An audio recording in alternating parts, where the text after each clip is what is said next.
विनोद, तूने ये क्या किया? माल पहुंचाया नहीं और पैसा भी रख लिया।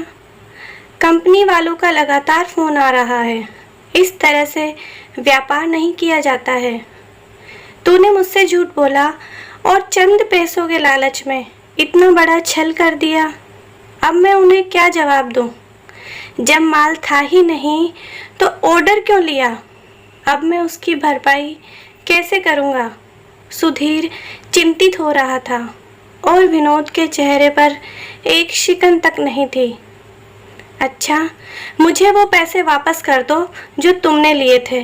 मैं उस कंपनी में वापस कर दूंगा और माफ़ी मांग लूँगा।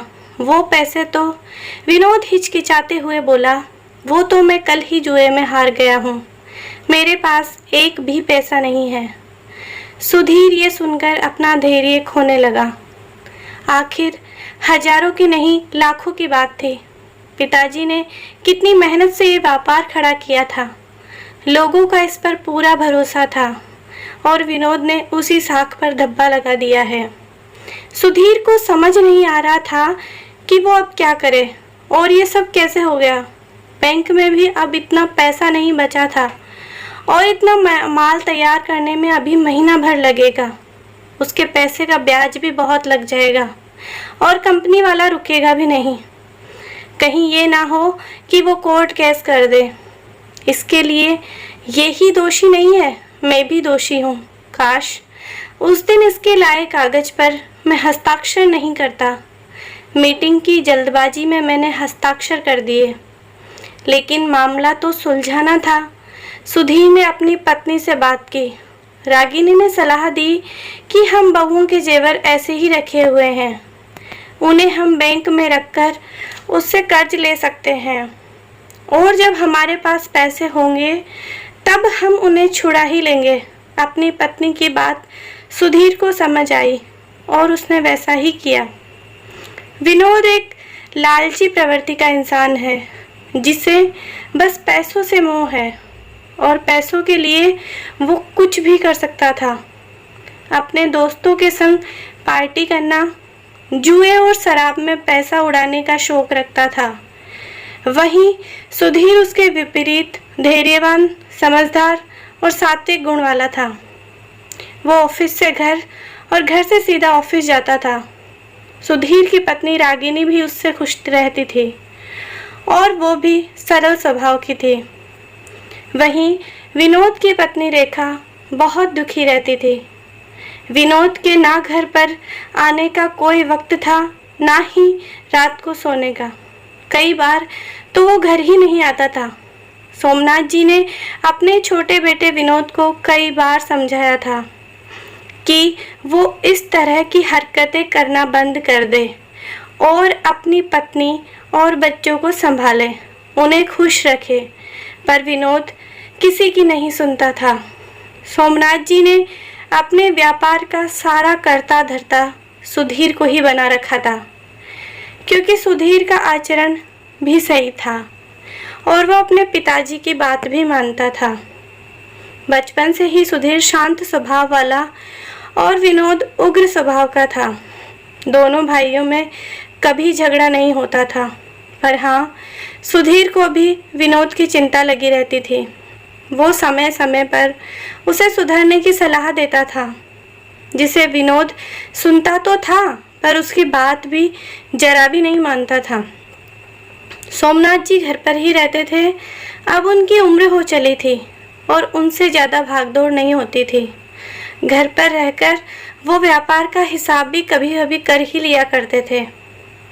विनोद को भी कह रखा था कि ये सब बुरी आदतें छोड़कर वो अपने काम में मन लगाए। रेखा भी एक मध्यम वर्गीय परिवार से थी, जिसके पिता पर पहले से ही 3 लड़कियों का भार था। सब कुछ जानते हुए भी उन्होंने रेखा की शादी विनोद से कर दी। सोमनाथ जी को एक आशा थी कि शायद विनोद शादी के बाद सुधर जाएगा, पर वो अपनी पत्नी की बात नहीं मानता था। व्यापार का सारा भार सुधीर पर ही था। विनोद केवल दिखावे के लिए ऑफिस जाता था और थोड़ा बहुत काम करके निकल जाता था। सुधीर को भी कई बार ये चीज़ अखरती थी। इतना बड़ा व्यापार था, उसे संभालने के लिए सुधीर ही काफ़ी नहीं था।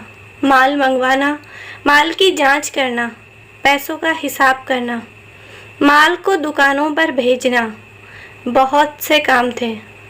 ये काम तो सब कर्मचारी करते थे, पर कर्मचारियों पर नज़र रखने के लिए भी तो कोई होना चाहिए था। वो तो मीटिंग और बाकी ऑर्डर लेने और उन्हें पूरे करने में ही व्यस्त रहता था। और नीचे के कर्मचारी कई बार थोड़ी बहुत हेरा फेरी भी कर लेते थे। पिताजी, विनोद ऑफिस में अच्छे से काम नहीं संभाल रहा है। इतने लोगों को एक साथ मेरा संभालना मुश्किल हो रहा है। आप उसे कुछ समझा दीजिए। रेखा भी वहीं पर खड़ी थी, वो भी बोल पड़ी। पिताजी, मैंने भी MBA किया है। क्या मैं आपके व्यापार में मदद कर सकती हूँ? मेरी पढ़ाई भी काम आ जाएगी और भैया जी का काम भी हल्का हो जाएगा। विनोद ने तो जैसे ना सुधरने की कसम ले रखी है। हो सकता है मैं रोज ऑफिस जाऊं तो वो भी आना शुरू कर देंगे। सोमनाथ जी पहले तो हिचकिचाए, फिर उन्होंने बात की गंभीरता समझी और सभी पहलुओं पर विचार किया।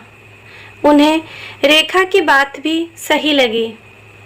बाहर के आदमी को लाखों रुपए सैलरी में देने से अच्छा है कि घर की बहू ही ऑफिस संभाल ले। फिर रेखा पढ़ी लिखी थी और उसे सारी जानकारी भी थी। नया काम होगा पर रेखा वो भी अच्छे से सीख लेंगी। रागिनी भी यही चाहती थी कि रेखा घर पर बैठकर देवर जी के आने का इंतज़ार करती है और रोज़ दुखी होती है। इससे अच्छा है कि वो अपने काम में व्यस्त रहेगी। अगले दिन विनोद सो रहा था। रेखा ने बच्चों को नाश्ता टिफ़िन देकर स्कूल भेजा और खुद भी तैयार होकर सुधीर के साथ ऑफिस चली गई। विनोद उठकर रेखा को आवाज़ लगाता ही रहा। जब कमरे से बाहर आया तो उसने हर जगह अपनी पत्नी को देखा, लेकिन वो नहीं दिखी। एक कप चाय मिल सकती है क्या?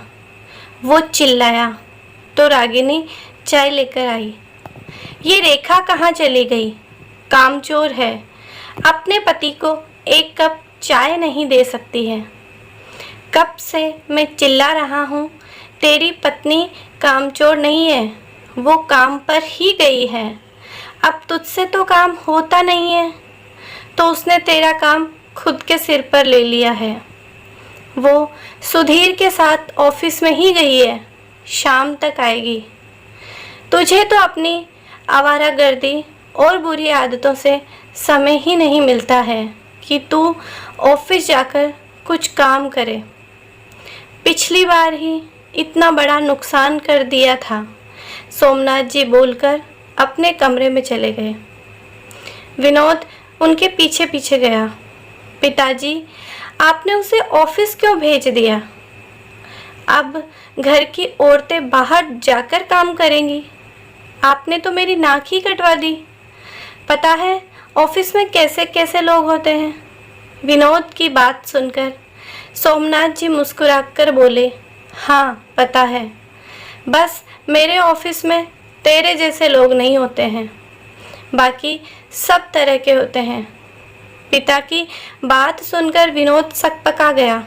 आज उसका मन नहीं लग रहा था।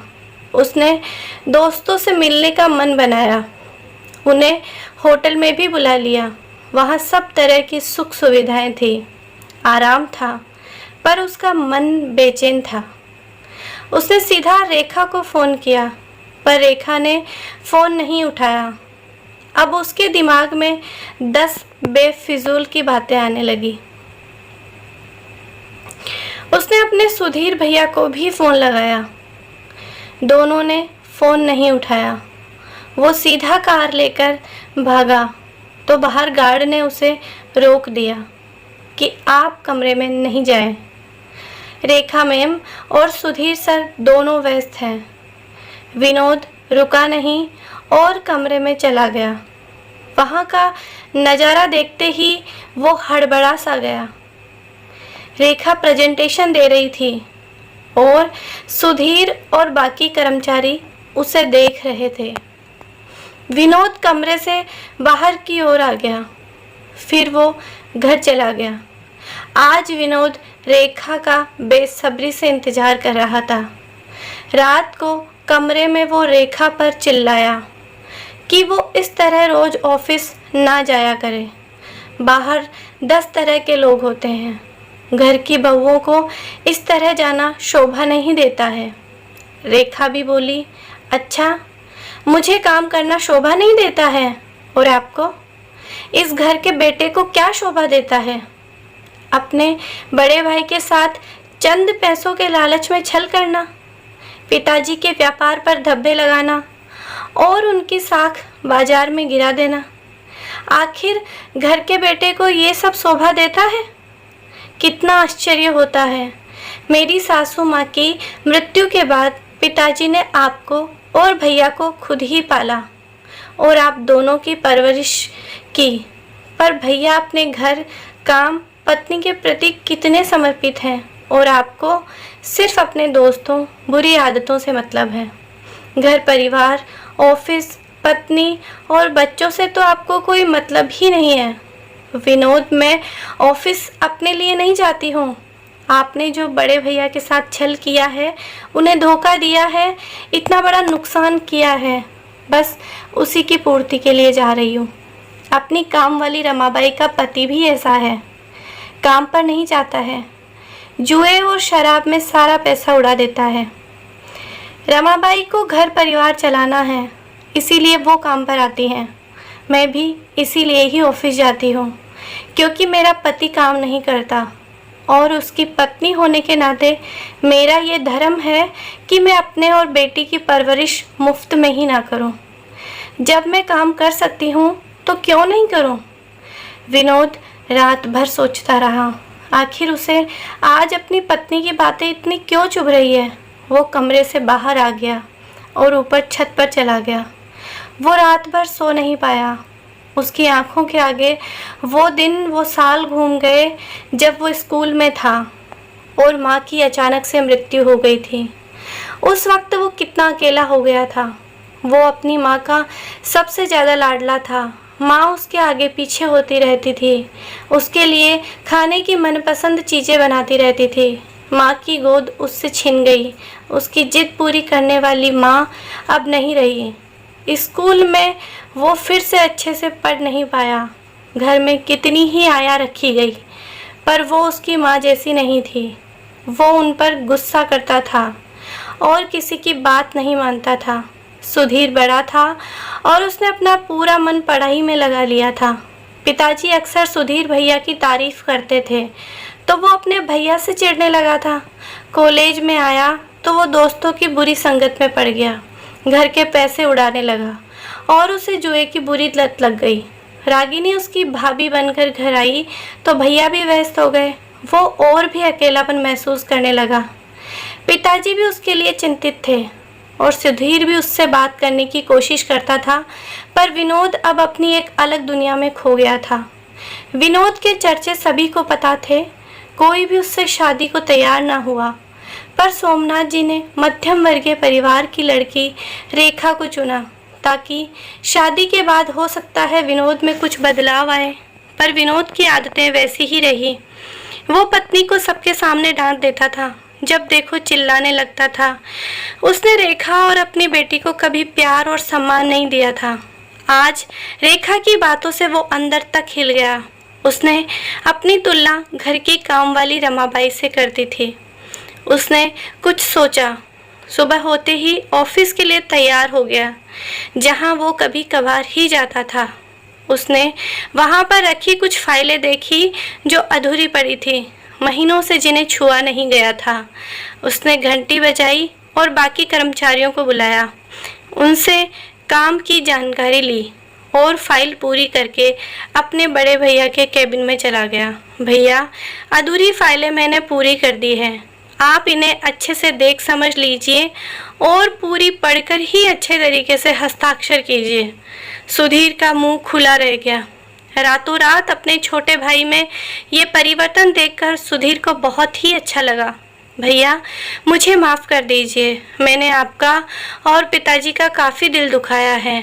माँ तो हम दोनों को छोड़कर गई थी, पर मैं ही गलत रास्ते पर चला गया था। अब ये बुरी लत मैं छोड़ने का प्रयास करूँगा। सुधीर ने अपने भाई को गले लगा लिया।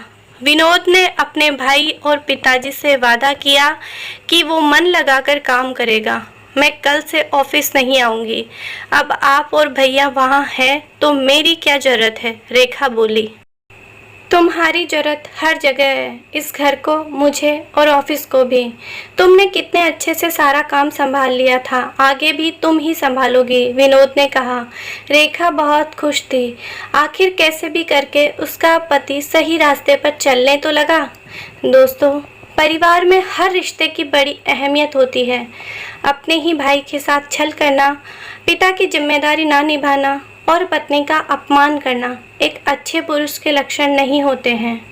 परिवार में सबका ध्यान रखकर चलना चाहिए और बुरी संगत, बुरे दोस्तों से हमेशा दूर ही रहना चाहिए।